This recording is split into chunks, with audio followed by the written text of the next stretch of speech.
Tidak ada cuti untuk kalian pada tahun 2025 kecuali cuti raya. Tahun ni macam biasa.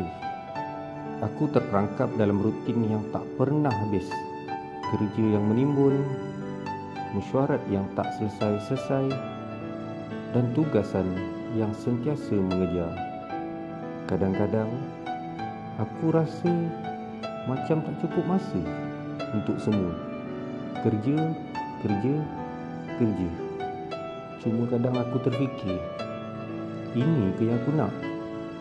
Kadang-kadang aku lupa macam nak berhenti kejap. Lupa nak menikmati detik bersama keluarga. Kenapa aku biarkan diri aku terperangkap dalam dunia yang sibuk ni?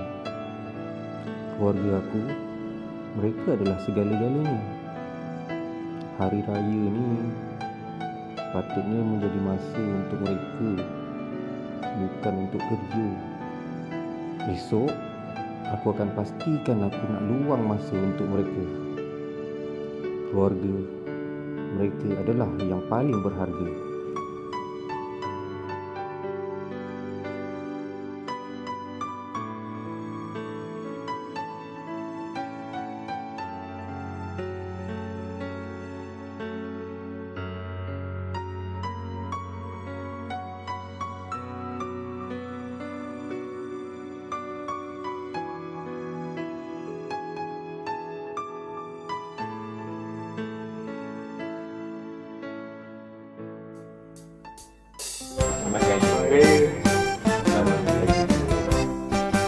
Mewakili pengurusan PMDIUC, kami mengucapkan Selamat Hari Raya Aidilfitri.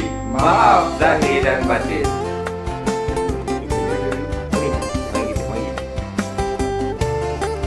Mana air ke biskut-biskut raya tu tak ada? Dia kena buat lagu dulu. Lagu apa? Bawa dari. Tak payahlah. Kalau tak ada.